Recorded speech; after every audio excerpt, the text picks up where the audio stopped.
Graça e paz, queridos. Mais um domingo nós vamos estar falando sobre uma vida centrada em Cristo. Nós falamos na aula passada sobre conhecermos o Evangelho. Agora a ideia é trabalhando pelo Evangelho. Paulo, ali no livro de Colossenses, capítulo 1, a partir do 24, essa é uma leitura um pouco mais extensa, porque nós vamos entrar hoje no capítulo 2 até no versículo 5.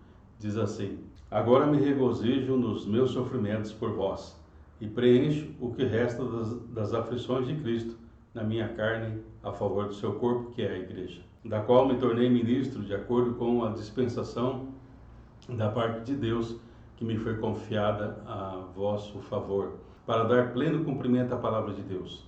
O mistério que estivera oculto dos séculos e das gerações, agora todavia se manifestou aos seus santos, aos quais Deus quis dar a conhecer qual seja a riqueza da glória deste mistério entre os gentios, isto é, Cristo em vós, a esperança da glória, o qual anunciamos advertindo a todo homem e ensinando a todo homem toda a sabedoria, a fim de que apresentemos todo o homem perfeito em Cristo. Para isso que eu também me afadigo, esforçando-me o mais possível, segundo a sua eficácia que opera eficiente em mim. Gostaria, pois, que soubesses quão grande luta venho mantendo por vós, pelos laodicenses, e por quantos não me viram face a face, para que o coração deles seja confortado e vinculado juntamente em amor, e eles tenham toda a riqueza da forte convicção do entendimento, para compreenderem plenamente o mistério de Deus, Cristo, em quem todos os tesouros da sabedoria e do conhecimento estão ocultos. Assim, digo para que ninguém vos engane com raciocínios falazes, pois embora ausente quanto ao corpo, contudo em espírito estou convosco, alegrando-me e verificando a vossa boa ordem e a firmeza da vossa fé em Cristo Jesus. Paulo, então, ele vai dizer aqui que ele está trabalhando pelo Evangelho. Ele vai descrevendo o que é o Evangelho, e agora, nesse capítulo 1, do verso 24, e entramos no capítulo 2 até o versículo 5, ele fala assim, que este Evangelho precisa ser trabalhado em muitos corações. Mas podemos ter assim uma ideia, para que nós venhamos a pregar o Evangelho, é preciso que nós aprendamos o Evangelho. Eu vejo muitas vezes as pessoas adentrando a igreja, como já falamos da vez passada, acabam entrando na igreja, mas não entram na presença de Deus, não passam a desfrutar da presença de Deus. Então, não é só falar do Evangelho, mas é nós aprendermos realmente o Evangelho, aquilo que o Senhor tem falado para nós.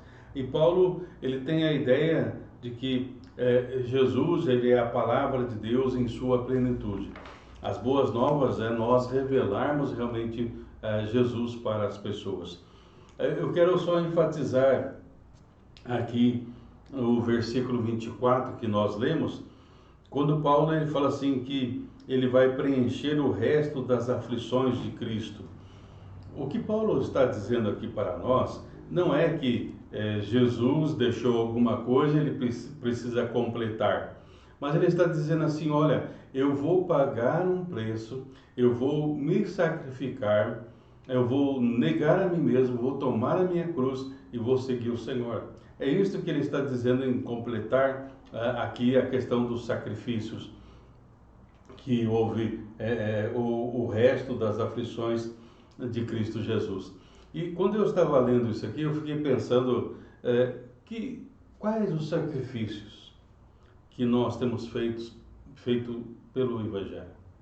Será que eu tenho me sacrificado, pagado um preço, negando a mim mesmo, tomando a cruz, para poder anunciar o genuíno Evangelho? Paulo ele disse que estava disposto a sofrer pelo Evangelho.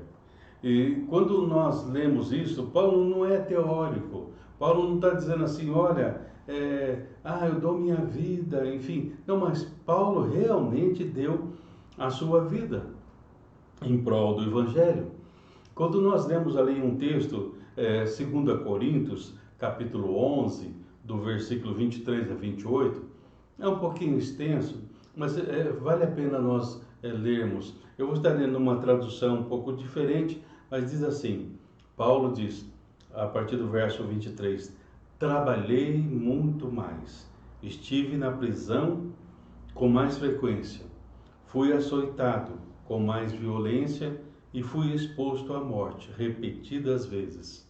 5 vezes recebi dos judeus 40 açoites menos um. 3 vezes fui espancado com vara, uma vez apedrejado, 3 vezes naufragado.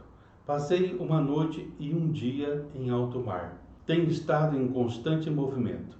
Tenho estado em perigo de rios, em perigo de bandidos, em perigo dos meus próprios compatriotas, em perigo de gentios, em perigo na cidade, em perigo no campo, em perigo no mar e em perigo de falsos irmãos.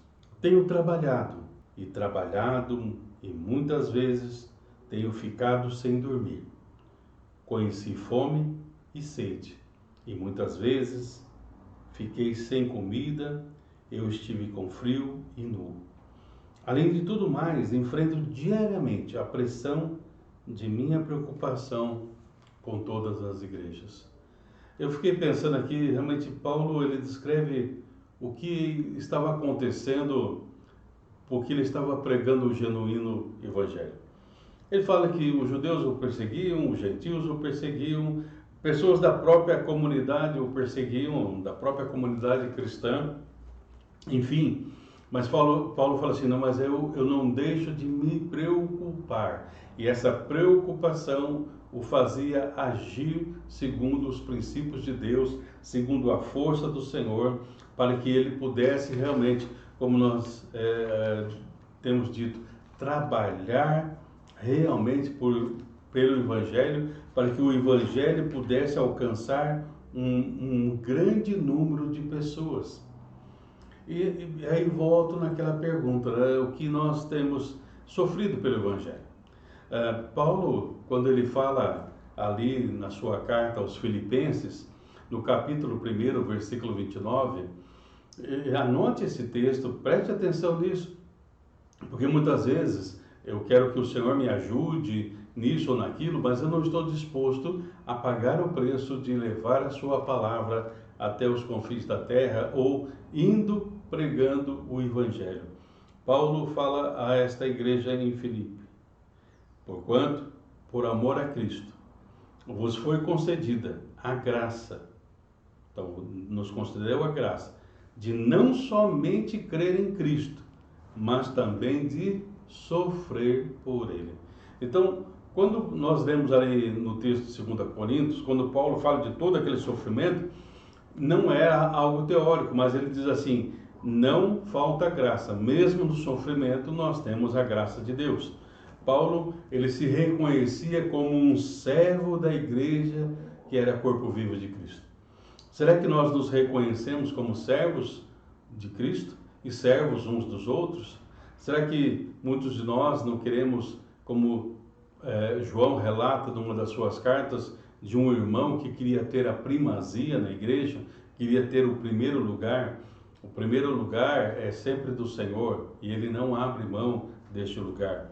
Então, para apresentarmos o Evangelho autêntico, nós precisamos estar dispostos a sofrer, se assim for necessário, para que o mistério, né, de Cristo, o mistério revelado, que passa a ser conhecido, é que Deus tomou a forma humana e em Cristo nos é revelado para nós Deus. Nós vemos que Paulo está batalhando para pregar o Evangelho, ensinar o Evangelho e aí então explicar o plano de Deus, que é a salvação. Ele se tornou ministro, diz aí o versículo 25, né, para que ele possa cumprir, realmente dar o pleno cumprimento à palavra de Deus. Ele está dizendo, eu quero explicar realmente esse plano de Deus, não só explicar, mas para que nós possamos viver esse plano de Deus.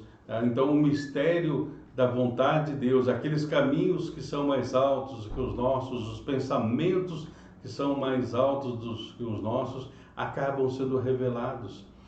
Muitas vezes nós citamos o texto de Coríntios, né? Nem olhos viram, nem ouvidos ouviram, nem jamais penetrou em coração humano o que Deus tem preparado para aquele que o ama.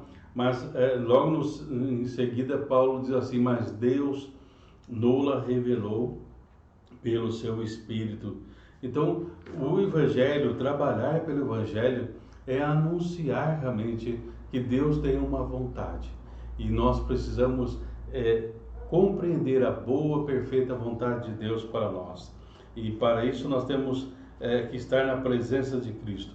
Uma presença que gera em nós a esperança, e a esperança nos leva a querer compartilhar as boas novas com as pessoas. Por isso, Paulo fala ali no texto, no versículo 27, que realmente a presença de Cristo em nós realmente é a esperança da glória, a certeza da glória, porque não é uma esperança apenas do esperar, mas é uma esperança ativa, regada pela fé, que nos traz a certeza de que nós teremos e estaremos na glória com Cristo. Então, Paulo diz assim: eu vou trabalhar pelo Evangelho. O Evangelho é proclamar a Cristo, é proclamar a pessoa de Cristo, proclamar Cristo a cada pessoa. Para isso, nós temos que ter a franqueza, temos que ter a ousadia, nós temos que ser firmes, como a palavra de Deus diz. Tá? O pecado é pecado, o mal é o mal, o errado é o errado, e o viver santamente para Deus é aquilo que se faz necessário. No versículo 28, Paulo diz: o qual nós anunciamos, advertindo todo homem e ensinando a todo homem em toda sabedoria, a fim de que apresentemos todo homem perfeito em Cristo. Então ele está admoestando, ele está ali instruindo, está ensinando, ele está advertindo: olha, tem que tomar cuidado para não se desviar do Evangelho. Nós já citamos, né, o texto de Gálatas 3, quando Paulo fala dos irmãos ali que se desviaram da essência do Evangelho, e ele até diz assim, ele usa uma palavra assim: quem vos enfeitiçou, quem fez com que vocês desviassem os olhos. E Paulo, ele está alertando aqui a comunidade de Colosso. Nós falamos sobre permanecer na fé, e aqui novamente ele vai dizer: olha, vocês têm que aprender, porque o Senhor, eu quero apresentar todas as pessoas realmente perfeitas em Cristo Jesus. A palavra perfeito aqui não é perfeito de perfeição, mas maturidade, pessoas que tenham maturidade. Paulo, escrevendo à igreja em Éfeso, ele fala: para que nós não sejamos meninos inconstantes. Então, quais eram as advertências ou alertas de Paulo? Olha, cuidado com as heresias. Havia falsos mestres, e ainda há, nesses dias, infelizmente, falsos mestres. Rejeitem doutrinas que desagradam a pessoa de Cristo, porque muitas vezes nós estamos aceitando certas ideias, certos conselhos, e deixamos o maravilhoso conselheiro, e isso nos afasta de Deus. Uma outra coisa, ele diz: ter uma correta compreensão sobre o cristianismo. Nós falamos assim: para pregar o Evangelho, você precisa aprender o Evangelho. Então, ter uma compreensão real sobre o que é ser cristão, no ponto de vista bíblico, do ponto de vista de Deus, não dos nossos achismos. E aí então nós vamos ter uma cosmovisão bíblica, ou seja, uma visão a partir dos princípios bíblicos.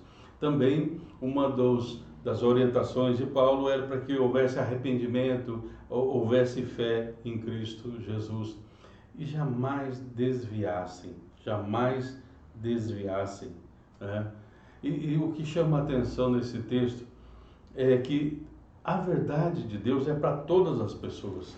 Não era para um grupo apenas, não era para uma elite espiritual.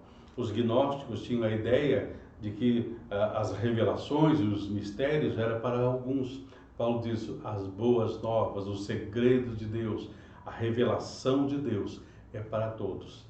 É para todos aqueles que o acolhem, é para todos aqueles que dizem sim para o Senhor. Então, para isso, Paulo diz: Deus vai até nos dar sabedoria. A sabedoria que é lá do alto, a sabedoria que é pura. Ou seja, ninguém vai ser deixado para trás. O objetivo do Senhor é que todos nós sejamos salvos realmente. Tá? E Paulo vai deixando bem claro, né? Por quê? Porque haverá um fim. Esse mundo chegará a um fim. E um dia nós teremos que estar na presença do Senhor.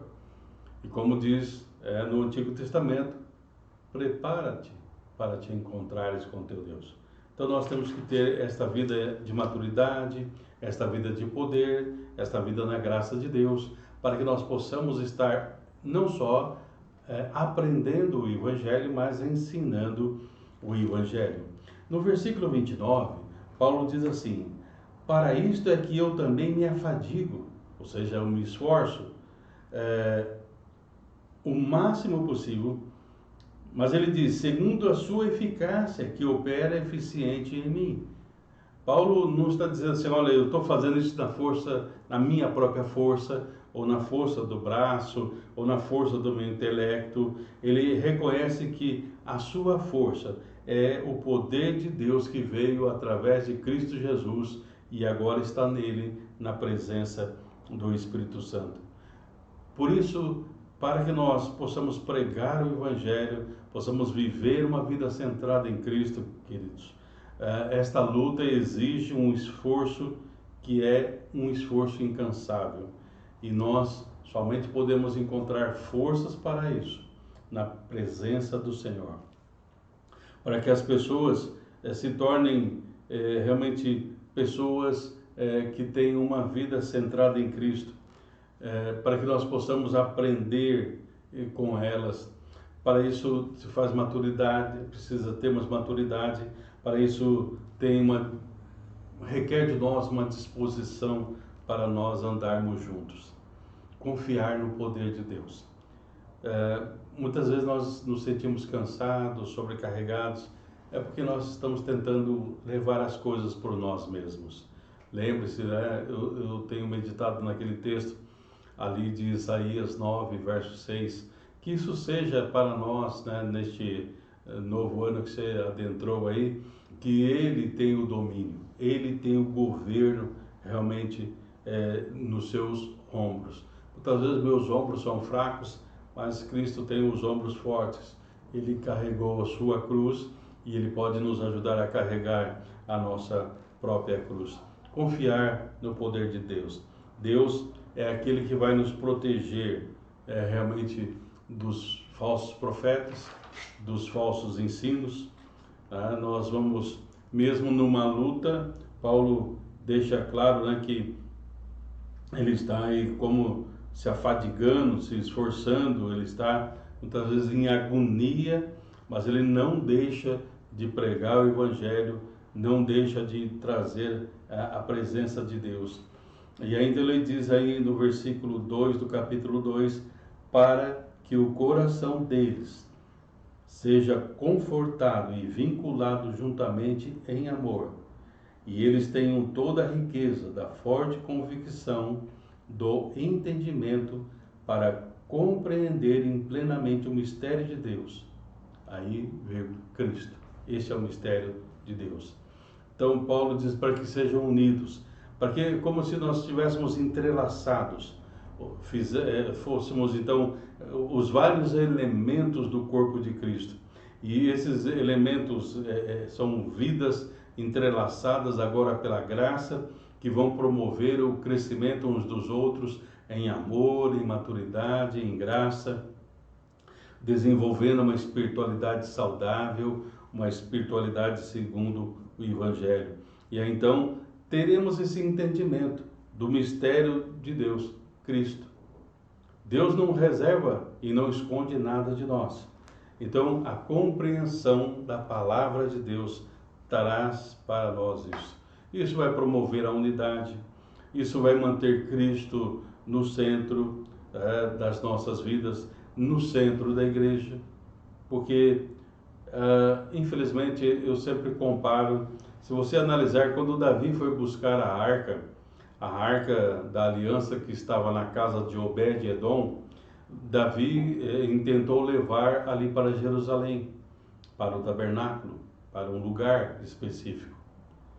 Porque Jerusalém era conhecido e é conhecido e ficou conhecido como assim, o centro religioso judaico. Mas é interessante, a Arca da Aliança representa a presença de Deus. O lugar de adoração era Jerusalém, mas a presença de Deus estava longe de Jerusalém. Então Davi, ele aproxima a arca ou presença de Deus de Jerusalém. Eu fico pensando assim, será que realmente Cristo tem sido o centro da nossa vida? Será que Cristo tem sido o centro da igreja? Porque muitas vezes a presença de Deus está de um lado e a igreja do outro. Infelizmente isso é possível de acontecer. Mas nós precisamos da sabedoria que vem do alto. Infelizmente também muitas pessoas buscam sabedoria deste mundo, os conselhos deste mundo, as ideias deste mundo. Paulo, ele nos diz também aí no versículo 5 do capítulo 2, pois embora ausente quanto ao corpo, contudo em espírito estou convosco, alegrando-me e verificando a vossa boa ordem e firmeza da vossa fé. Paulo, ele vai utilizar aqui, como em outros momentos, Paulo utiliza uma linguagem militar. Ele fala assim, eu vou estar aí analisando realmente a vossa boa ordem, ou seja, a disciplina, a ordem, se vocês estão bem treinados. Por que isso é importante? Disciplina, ordem e treinamento, porque é dessa forma que eles poderiam resistir aos ataques do mal. O mal sempre vai atentar contra a vida da igreja. O mal sempre vai tentar atrapalhar o nosso trabalho do Evangelho. Mas, mesmo assim, nós precisamos continuar pregando o Evangelho. Lembre-se, o Senhor fala que ele plantou o trigo, mas veio o inimigo e plantou o joio. Apesar dos joios deste mundo, continuemos a pregar e a semear a palavra de Deus, que é o trigo genuíno, e a seu tempo o trigo vai crescer, embora o joio esteja ali, mas chegará um momento que o Senhor vai enviar os seus anjos para fazer realmente a separação. Também uma outra coisa que Paulo fala aqui, nesse versículo 5, é da firmeza desses irmãos. Eles não só estão sendo firmes ali, mas eles estão constantemente cheios, completos. Eles estão se enchendo, cheios do Espírito Santo. Eles estão buscando essa constância. Muitas vezes nós estamos até firmes, mas parece que o combustível, estamos como as virgens imprudentes, o nosso óleo vai abaixando, as chamas vai diminuindo, e o grande problema é que nós não percebemos isto, a não ser quando realmente acaba o azeite. Então, mantenha o foco. Como eu disse na aula passada, a palavra foco, ela tem uma ideia assim de manter o fogo. Se você perceber que o fogo está abaixando, que talvez a tua fé esteja esfriando, talvez seja momento de colocar mais lenha neste fogo. Como eu coloco? Através da leitura da palavra, através da oração, através de uma busca da presença de Deus. E dessa forma o fogo vai realmente reacender e voltar a ter aquela vibração. Fé. Paulo fala assim, vocês estão firmes na fé. Fé em Cristo Jesus. Perceba, ele não diz assim, vocês estão firmes na fé porque eu vejo que vocês estão seguindo um conjunto de doutrinas que eu passei para vocês, vocês estão seguindo algumas regras. Não, ele fala assim, a firmeza da vossa fé em Cristo. A fé aqui é através de um relacionamento com Cristo. porque eles permaneciam conectados com o Senhor. Então, eles mantinham a fé. Quando nós mantemos a fé, nós não vamos nos distrair. Nós vamos manter a nossa vida focada em Cristo Jesus. Porque é fácil se distrair. É fácil deixar de olhar para o autor e consumador da fé. Então, um dos pontos da firmeza da fé é quando nós não nos distraímos. Continue pregando o Evangelho. Uma outra ideia é a genuína fé em Cristo Jesus não nos permite realmente desanimar. Há momentos tristes, há momentos desagradáveis, mas nós não desanimamos porque nós temos o bom ânimo do Senhor na nossa vida. E também nós continuamos pregando o Evangelho, ensinando o Evangelho, nós não desistimos, porque o Evangelho, ele é maior. Ele é maior do que os nossos sonhos. O Evangelho, as boas novas de Deus são maiores do que os nossos planos. É mais importante do que a nossa própria vida. Então, viver uma vida centrada em Cristo significa colocar Cristo, sua palavra, seu reino em primeiro lugar. Por isso, diz ali em Hebreus capítulo 10, verso 39, nós, porém, não somos dos que retrocedem. Nós somos daqueles que avançam. Que eu e você continuemos a trabalhar pelo Evangelho. Não retroceda, continue avançando, não se deixe se distrair por algo, não se deixe desanimar, não desista. Como tem uma frase que eu gosto que diz, insista, persista, não desista. Continue crendo em Deus, continue crendo no Evangelho e isso vai trazer para você realmente o poder de Deus, e o poder de Deus nos sustenta em todos os momentos, por mais difíceis que possam ser. Senhor, muito obrigado por esta manhã. Rogamos que a bênção e a graça do Senhor seja sobre todos nós e que possamos ter uma fé firmada em Cristo, uma vida inteiramente centrada na pessoa do Senhor. Amém.